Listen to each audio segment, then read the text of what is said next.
भारत की निंखा तममतुंगदा अहानबा स्टेट ने अमत्तंगाइबा स्टेट ने इनर लाइन परमिट पिरिस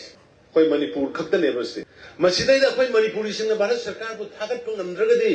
मसिदैदा कोई honourable prime minister Modi ji को अमित शाह जी को थागत को नमद्रगदि अखोई सोरनो यारोय अखोई हुजिक अवाब तांकक अमा द सटमिनरी मियोय कया की पुंसी मांखरे मियोय कया अमा हुजि लेफम साबम मोय मकै थादोगा लेनरी बहुत सिंह मदि तमनि मक्ता मधुगी नुंगाइतबा मरक्सिदा अखोई सरकार की माइकैदगी शांति हंजल हंगनबा होटनबग लोइनना अखोई पांदम सरकार से पांदम कर्म पांदम मैहोरोंदगी लेमिनरबा इजाति ग्रुप मयाम पुनमक नुंसी सानना लेमिनबा मपानदगी संगक मिटोक नियानचादगी ngathoknabagi adumba pandam adusu koi tamna tamna dum Bharat सरकार की मतेंग लोइनना कोई थबक ओइन वंथोग संचली सिगी मरक्सिदा अखोई साखो थोरांगी थबक सु तौदबे यादे मयाम हिंदबे यादे चादबे यादे थकदबे यादे स्कूल तौदबे यादे कैथेल फंदबे यादे अदुना कोई honourable prime minister Modi ji की मखादा वुमन एम्पावरमेंट नुपी सिंग शक्ति पीबा मसे कोई हेक अखोई की सरकार अनोबा हेक लाक्चबग मयाम खंबिरमनी अखोई की सरकार से 2017 की मार्च की तारीख 15 दा वासक लोखिबनी मधुगी नुमित्तुदगी हौरकांदा अखोइना गो टू हिल्स अमदी गो टू विलेज हाइदन चिंगी अराप मफम सिंगा सत्पा करी वाली करी सारी यंजनबा अदगी गो टू विलेज खुंगंग हिंना सल्लकांदा करी वाली करी सारी करी थुंगरी यंजनबा असोलना कना लई लायेंग मंगम दबी कना लई स्कूल लाइक तंबंग दबी इमुंग कना लई ना मदुगी मखल मखागी ma'am उबिरंगनी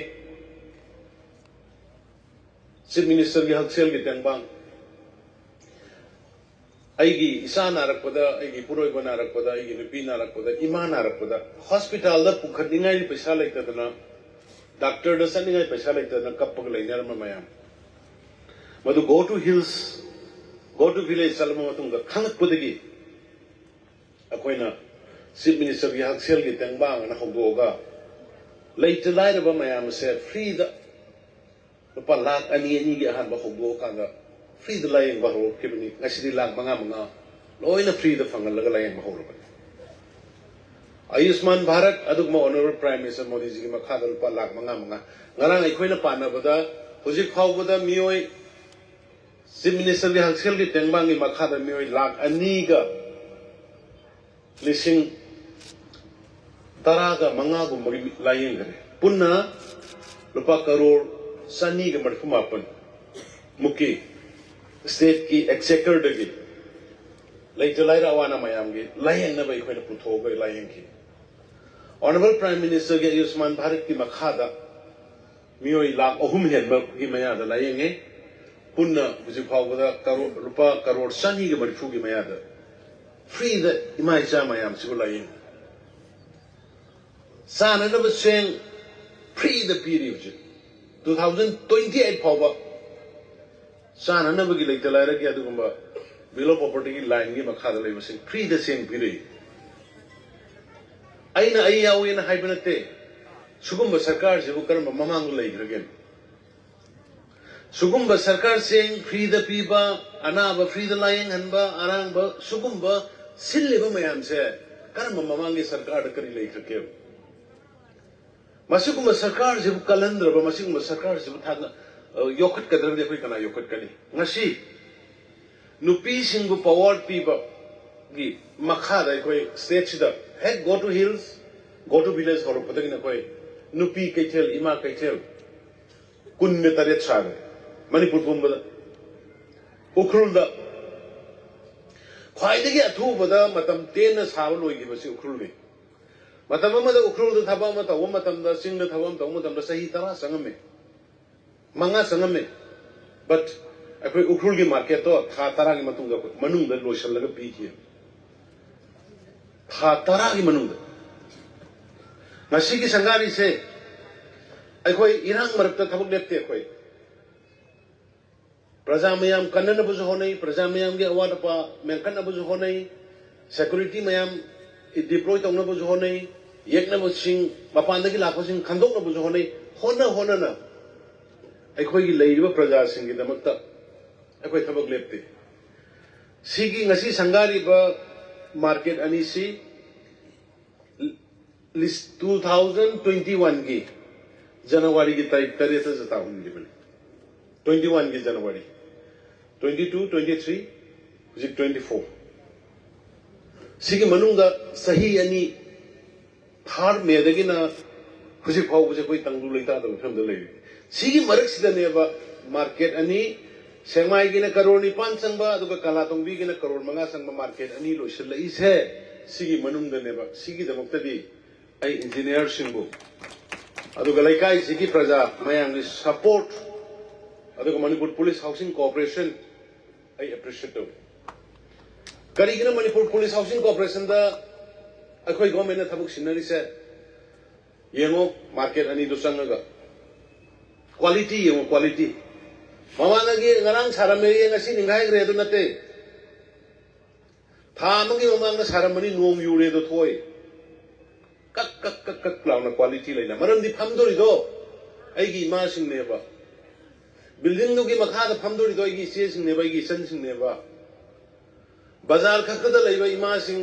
afaba building chakre adu da aigi semai gi kari gi saro ina sarai gi semai di amara bom thokoni mathal makthol ahum ni sar semai se aigi di yum ani subani aigi semai macha gum bani semai da aigi marung pang sing imung manung dona loina raga chawrakpa ayam matam da dum leirakpani aduna asida maning da football ground da semai je khangamoi semai kangbu khangbro de khangamo asigi semai je football da kayam sana khonna bada kayam ngauge jai ne khani dem rao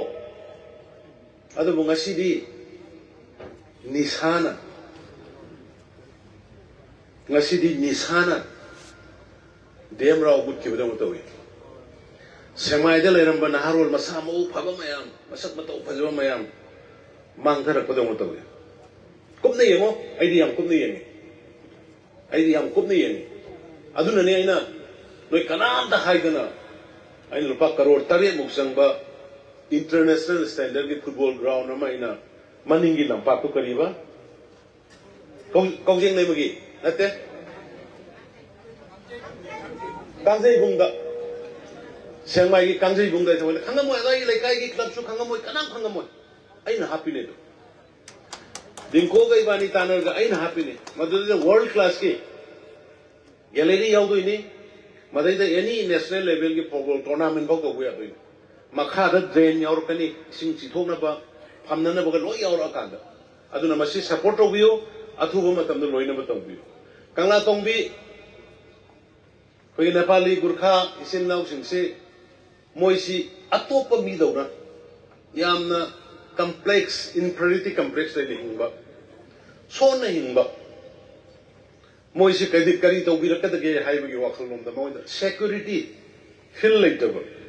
secure tawdaba masase do matam punamakta dum itawda tawrga leiba du community moyo madugi damakta khallakanda nakhoi gi damakta su sarkar la ye he du khangna binamakta ai kanga tawbi bazar da ima market ta man nakhoi mayang ni punna karor manga sangna sarais adu manipuri gurkhali sinna wakhal handabam thokte noi lairiba mayamna noi gi ai piraiba memorandum ai ure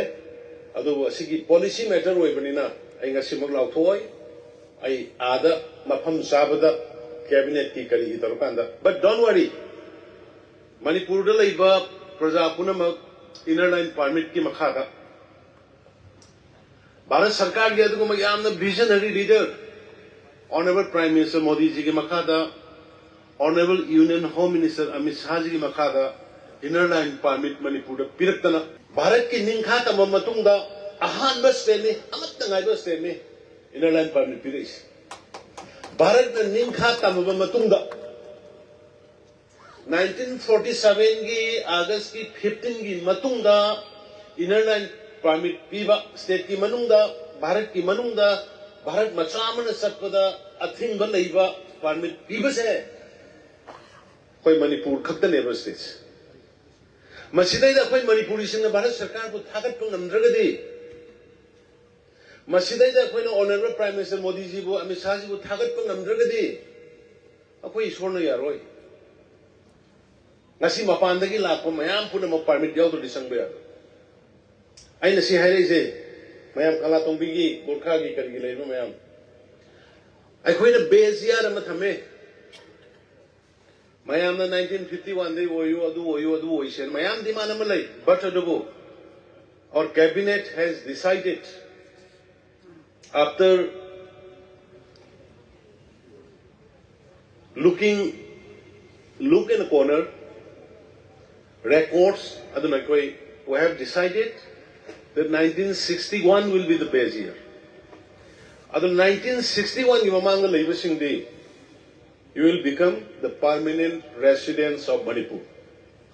Other than Nakoin Mipaingai, Anovala Kodiaroko, Anovabango the Pusalako Meroi.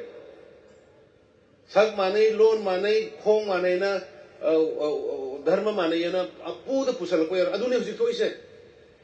Hana Lake Rebakango, Isali Nauxin, let me not say I quit Hana Lake Reba, Paiti Wigera, Mar Wigera,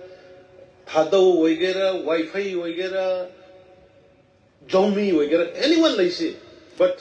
I know about them Sakmane, Dharma Man, Roy Pusalaga, Masin Yamjadra by indigenous population, Jibu. Overpopulated with demographic imbalance of work. I would do the vegan who have been nothing else. Aduna Nasi Wariba project ID state of which later 1,000 Mukana relief camp. I'm on the pyramid. Nasi Nakuna relief camp the Khan in Doisasa Sensa Ima Sil Noxing. Nasi a quay manapadi Mayam Nakoina Ahim Tumdriba. Ngasi akhoi mayam na hing tum jibu wari ko khangi ba misi mina yaw yo mayam se ngasi gi mirol amre tungi mirol kan na bri akhoi bu ngakpi na bidang ba samba policy program mayam ba thabak to gon thok pang na bri saman gharam re kilometers sahum ga marthudra ka nipan sangba adu ma Myanmar ga tane ba ngangkhoi do saman khadana thambiram ne adugi matakta muk Sangthok Sangjin Je, see Sang Amoga Mama Tobakushi, the Luina Sangbayana Halam. Adonai Koida, Peter Kriba, demographic imbalance, economic key, Sentungiman the Piraiba, drugs. Ayagi Munga, the kind of I don't know the Vani. Ayagi Munga, drugness hope the Bacana Lady. Drugness home the Bacana family Lege, Sigi the Balagi the Drug, the young family day later boy. Lord Laga Tamnavani. Madukuma Mayam to the Kannabi in the war on drugs. La Pokraka drug against a kind of war lucky with them. Mayam Punamuki support Pangi. Adokiti Mayam Wava relief came the Kapaka Labagi. Like the Mama Sakaina Rabia Wava Mayam Dugima Pan in a city. I quit Manipur Pagadorabani. Pava Horabani. The fencing Kanam Taram the Buddha fencing. Kaba Horkre, border fencing. Kan the Kaba Hor Hana pre the Pachang the Sangambado, say Sang Yaldana, who's it regulate okay, say Yalder the Sangbayadre, biometric Yalder the Sangbayadre. Say, Nakoi, Nakoi, Mayam, the Warga, Nasi Kami Base, Nakoi, Mayam, Nasi, a make up miracle, Mayam, Katari Base, Masiki Kanabado, Lebak and Bahura, Beni Hamsi. Sigi don't tell you when I sit and say, Nasigi Mirol Amri to me, Mirol, take the guidance protected when you leave. Aduna, I am a Tom Sanga Logero, I can't think they were over Nasisi, I'm no Iba Sangom Gi Kanabas, the Mayam and Kanamani. I could say Imagi Komlang Naba Yepot of Pana Sangom no Shilaga, Sauron, Saunabunga, Yonabungatani. Madugi Sangom no Nomogi Manipur, Pura Manga Creb. San Loinere, San Mangre, Dairigi, Leretre, Upile the Mina, Sangom Pamak, and the Isim the Tankai Yalaga, Coco the Purulai. Aduna Hasan the Kana Bride Canadre. Aduna Manipurgi Dairi She Masisi Nasisi, National Dairi, Moigi, Kanguga, Moy the Loinus in a Tokra Persi. Say he owned you. Aduna Pay Dairi, the Kimatic production Hankalani. Quality Hankalani. Madugi handing over, taking over gi. Kanu Haitare. ꯑꯩꯈꯣꯏꯒꯤ MOU ꯑꯃ sign ꯇꯧꯅꯔꯨꯕ ꯃꯗꯨꯗꯩꯗ ꯑꯩ ꯃꯇꯝ ꯈꯤꯇꯪ ꯂꯧꯈ꯭ꯔꯦ ꯈꯤꯇꯪ ꯊꯦꯡꯈ꯭ꯔꯦ ꯋꯥꯔꯧꯕꯤꯒꯅꯨ ꯑꯗꯨꯒ ꯍꯧꯖꯤꯛꯀꯤ ꯃꯥꯔꯀꯦꯠꯁꯦ ꯍꯧꯖꯤꯛ ꯃꯥꯔꯀꯦꯠ ꯉꯁꯤ ꯁꯪꯒꯥꯕꯗꯒꯤ ꯐꯖꯅ ꯁꯤꯟꯅꯕꯤꯌꯨ ꯍꯧꯖꯤꯛ ꯃꯅꯤꯄꯨꯔꯒꯤ ꯑꯣꯏꯅ ꯑꯩꯈꯣꯏ ꯏꯀꯣꯅꯣꯃꯤ ꯔꯤꯚꯥꯏꯚꯦꯜ ꯑꯅ ꯑꯃ ꯌꯥꯝ ꯀꯟꯅ ꯇꯧꯔꯤ ꯆꯤꯐ ꯃꯤꯅꯤꯁꯇꯔꯒꯤ ꯏꯀꯣꯅꯣꯃꯤ ꯔꯤꯚꯥꯏꯚꯦꯜ ꯑꯅ ꯏꯃꯥꯁꯤꯡ ꯏꯆꯟꯁꯤꯡ ꯏꯆꯦꯁꯤꯡ ꯌꯨꯝꯗ ꯐꯝꯅ ꯁꯦꯟ ꯇꯥꯟꯕ ꯌꯥꯕ ꯅꯨꯄꯥꯁꯤꯡ ꯕ꯭ꯔꯍꯃꯁ ꯀꯝꯄꯣꯁ ꯑꯩꯈꯣꯏꯒꯤ ꯇꯤꯟꯊ꯭ꯔꯣꯛꯇꯒꯤ ꯍꯥꯔ ꯁꯦꯝꯃꯒ ꯃꯗꯨꯅ ꯑꯣꯔꯒꯥꯅꯤꯛ ꯄ꯭ꯔꯗꯛ ꯄꯨꯊꯣꯛꯄ ꯃꯍꯩ ꯃꯔꯣꯡ ꯊꯥꯍꯟꯕ ꯐꯤ ꯁꯥꯍꯟꯕ ꯍꯩ ꯔꯥ ꯃꯌꯥꯝꯁꯤ ꯃꯥꯡꯉꯒ ꯇꯥꯔꯒ ꯂꯩꯕꯁꯤꯡꯗꯨ ꯍꯦꯛꯑꯒ ꯃꯗꯨꯅ ꯐꯨꯗ ꯄ꯭ꯔꯣꯁꯦꯁꯤꯡ ꯇꯧꯔꯀꯥꯟꯗ ꯃꯥꯔꯀꯦꯇꯤꯡꯗ ꯌꯣꯟꯕ ꯀꯧꯅꯥꯒꯤ ꯁꯨꯍꯟꯕ ꯃꯈꯜ ꯃꯈꯥꯒꯤ ꯑꯩꯈꯣꯏ ꯏꯀꯣꯅꯣꯃꯤ ꯔꯤꯚꯥꯏꯚꯦꯜ ꯍꯧꯖꯤꯛ ꯃꯐꯝ ꯄꯨꯝꯅꯃꯛꯇ ꯇꯧꯔꯤ ꯃꯅꯤꯄꯨꯔꯒꯤ ꯉꯔꯥꯡꯃꯛꯁꯨ ꯑꯩ ꯈꯥꯡꯉꯕꯣꯛꯇ ꯆꯠꯂꯤ ꯅꯍꯥꯟꯁꯨ ꯑꯩ ꯄꯥꯡꯒꯩꯗ ꯆꯠꯂꯤ ꯅꯨꯄꯤꯁꯤꯡꯁꯦ ꯃꯔꯨꯑꯣꯏꯅ ꯊꯕꯛ ꯁꯨꯕ ꯌꯥꯝꯅ ꯀꯟꯕ ꯑꯗꯨꯅ ꯃꯣꯏꯅ ꯍꯧꯖꯤꯛ ꯀꯕꯣꯛ ꯃꯄꯥꯟꯗꯒꯤ ꯂꯩꯔꯝꯕ ꯂꯩꯗ꯭ꯔꯦ ꯍꯩ ꯔꯥ ꯄ꯭ꯔꯣꯁꯦꯁ ꯇꯧꯕꯗꯣ ꯃꯄꯥꯟꯗꯒꯤ ꯂꯩꯔꯝꯕ ꯂꯩꯗ꯭ꯔꯦ ꯏꯁꯥꯅ ꯄꯨꯊꯣꯛꯆꯔꯒ ꯏꯁꯥꯒꯤ ꯈꯨꯡꯒꯪꯗ ꯂꯩꯀꯥꯏꯗ ꯌꯣꯜꯂꯒ ꯃꯗꯨꯅ ꯑꯗꯨꯝ ꯏꯀꯣꯅꯣꯃꯤꯒꯤ ꯑꯣꯏꯕ ꯑꯆꯧꯕ ꯃꯇꯦꯡ ꯑꯃ ꯄꯥꯡꯉꯤ ꯑꯗꯨꯅ ꯏꯆꯥꯁꯤꯡ ꯏꯃꯥ ꯏꯕꯦꯜ ꯃꯌꯥꯝ ꯄꯨꯝꯅꯃꯛ ꯃꯔꯨꯑꯣꯏꯅ ꯔꯤꯂꯤꯐꯇ ꯂꯩ ꯍꯥꯏꯔꯤꯕ ꯏꯆꯟꯁꯤꯡ ꯅꯈꯣꯏ ꯑꯩꯅ ꯍꯧꯖꯤꯛ ꯍꯥꯏꯈꯤꯕꯗꯨꯅꯤ ꯊꯣꯛꯏꯕ ꯅꯣꯏꯅ ꯉꯁꯤ ꯊꯦꯡꯅꯔꯤꯕ ꯑꯋꯥꯕꯁꯦ ꯃꯁꯤꯅ ꯃꯔꯝ ꯑꯣꯏꯔꯀꯥꯟꯗ ꯑꯩꯈꯣꯏꯒꯤ ꯂꯩꯕꯥꯛ ꯇꯨꯡꯒꯤ ꯃꯤꯔꯣꯜꯁꯦ ꯇꯦꯛꯇ ꯀꯥꯏꯗꯅ ꯊꯝꯃꯝꯒꯗꯧꯔꯤꯕꯅꯤ ꯃꯗꯨꯒꯤꯗꯃꯛꯇꯅꯤ ꯉꯁꯤ ꯑꯩꯈꯣꯏꯅ ꯃꯇꯝ ꯈꯤꯇꯪ ꯋꯥꯔꯤꯁꯦ ꯄꯥꯡꯊꯣꯔꯛꯄ ꯊꯕꯛ ꯍꯧꯔꯕꯅꯤ ꯑꯩꯅ ꯉꯁꯥꯏ ꯍꯥꯏꯕꯗꯣ ꯐꯦꯟꯁꯤꯡ ꯈꯥꯕ ꯀꯟꯅ ꯆꯠꯊꯔꯦ ꯂꯣꯏꯅꯅ ꯕꯥꯏꯑꯣꯃꯦꯇ꯭ꯔꯤꯛ ꯂꯧꯕ ꯍꯧꯔꯛꯑꯦ ꯑꯗꯒꯤ FMR ꯐ꯭ꯔꯤ ꯃꯨꯚꯃꯦꯟ ꯔꯤꯖꯤꯝꯒꯤꯗ ꯔꯤꯒꯨꯂꯦꯠ ꯇꯧꯔꯀꯥꯟꯗ ꯄꯥꯁ ꯄꯤꯔꯒ ꯁꯤꯁꯇꯦꯃꯦꯇꯤꯀꯦꯂꯤ ꯊꯕꯛ ꯇꯧꯕ ꯍꯧꯔꯛꯑꯕꯅꯤ ꯃꯤꯇꯣꯞ ꯃꯤꯆꯝ ꯅꯍꯥꯟꯒꯤ ꯑꯗꯨꯃꯥꯏꯅ ꯆꯪꯕ ꯌꯥꯔꯔꯣꯏ ꯑꯗꯨꯒꯤꯗꯃꯛꯇꯅꯤ ꯑꯩꯈꯣꯏꯅ ꯇꯧꯔꯤꯁꯦ ꯗ꯭ꯔꯒꯁ ꯅꯣꯡꯃꯒꯤ ꯂꯦꯞꯇꯦ ꯑꯩꯈꯣꯏ ꯎꯕꯤꯔꯝꯒꯅꯤ ꯀꯣꯄꯤ ꯌꯥꯟꯊꯠꯄ ꯊꯨꯒꯥꯏꯕ ꯐꯥꯕ ꯂꯦꯞꯄꯣꯏ ꯃꯔꯝꯗꯤ ꯑꯩꯈꯣꯏꯒꯤ ꯅꯍꯥꯔꯣꯜꯁꯤꯡ ꯀꯟꯕ ꯃꯊꯧ ꯇꯥꯏ ꯅꯍꯥꯔꯣꯜꯁꯤꯡ ꯃꯁꯥ ꯃꯎ ꯐꯅ ꯇꯝꯕ ꯗꯔꯀꯥꯔ ꯂꯩ ꯏꯖꯨꯀꯦꯁꯟ ꯑꯗꯨꯅ ꯔꯤꯂꯤꯐ ꯀꯦꯝꯞꯒꯤꯗꯣ ꯑꯩ ꯑꯊꯨꯕꯗ ꯅꯣꯏꯒꯤ ꯑꯋꯥꯠ ꯑꯄꯥ ꯑꯩ ꯅꯣꯏꯒꯤ ꯄꯤꯔꯛꯏꯕ ꯃꯦꯃꯣꯔꯦꯟꯗꯝꯗꯣ ꯑꯩ ꯍꯧꯖꯤꯛ ꯂꯣꯏꯅ ꯄꯥꯕ ꯉꯝꯗ꯭ꯔꯦ ꯑꯗꯣ ꯍꯣꯔꯦꯟ ꯑꯩ ꯌꯨꯝ ꯌꯧꯔꯒ ꯄꯥꯔꯒ ꯗꯔꯀꯥꯔ ꯂꯩꯔꯒꯗꯤ ꯑꯩ ꯑꯊꯨꯕ ꯃꯇꯝꯗ ꯑꯣꯅꯔꯦꯕꯜ ꯃꯤꯅꯤꯁꯇꯔ ꯑꯩꯅ ꯏꯆꯥꯅꯨꯄꯥ ꯗꯤꯡꯀꯨ ꯇꯧꯔꯀꯥꯟꯗ ꯑꯩ ꯗꯤꯄꯨꯇꯤ ꯀꯃꯤꯁꯅꯔꯗꯨ ꯅꯈꯣꯏꯒꯤ ꯔꯤꯂꯤꯐ ꯀꯦꯝꯞꯇ ꯊꯥꯔꯛꯀꯦ ꯑꯣꯐꯤꯁꯤꯌꯦꯜꯁꯤꯡꯒ ꯂꯣꯏꯅꯅ ꯑꯗꯨꯒ ꯅꯣꯏꯒꯤ ꯑꯋꯥꯠ ꯑꯄꯥ ꯃꯌꯥꯝꯗꯣ ꯑꯩ ꯁꯨꯡꯁꯣꯏ ꯁꯣꯏꯗꯅ ꯑꯩ ꯃꯦꯟꯈꯠꯍꯟꯅꯕ ꯇꯧꯖꯒꯦ ꯍꯥꯏꯗꯅ ꯔꯤꯂꯤꯐ ꯀꯦꯝꯞꯇ ꯂꯩꯕꯤꯔꯤꯕ ꯃꯌꯥꯝꯗ ꯑꯩ ꯃꯗꯨꯃ ꯑꯩ ꯑꯄꯤꯜ ꯇꯧꯖꯔꯤ ꯑꯗꯨꯒ ꯂꯣꯏꯁꯤꯟꯖꯔꯛꯄꯗ ꯀꯩꯊꯦꯜ ꯐꯝꯕꯤꯒꯗꯧꯔꯤꯕ ꯃꯌꯥꯝꯁꯤꯡꯅ ꯀꯩꯊꯦꯜꯗꯣ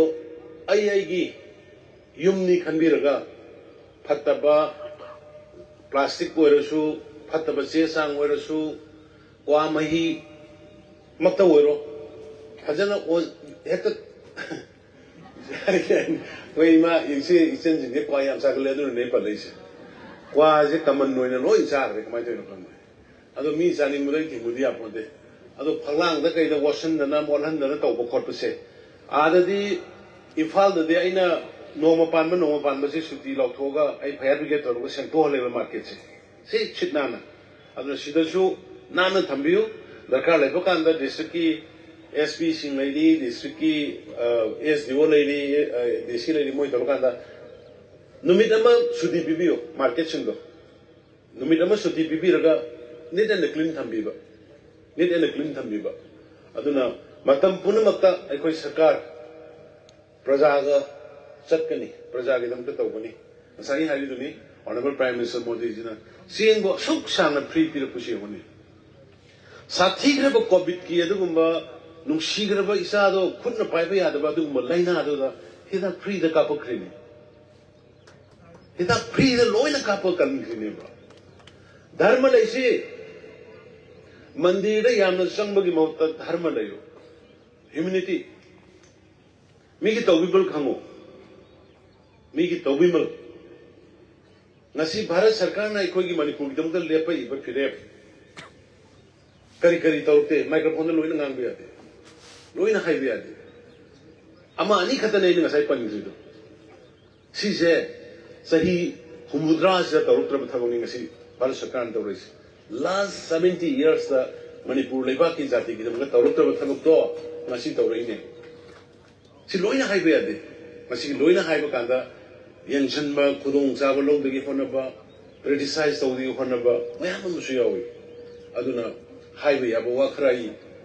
imai bel silnau maroina relief camp da awaba khangiba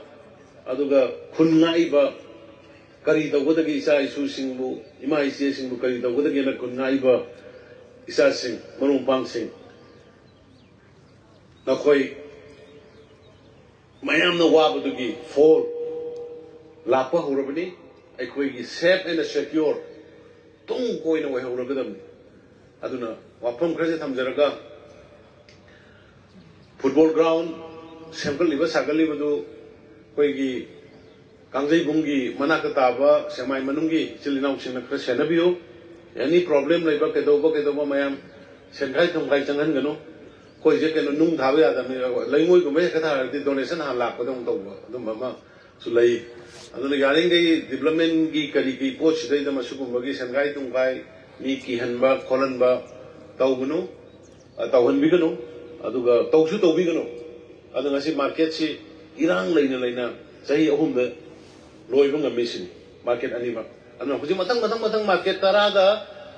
all together market kuntare ni adui manung da market huji tara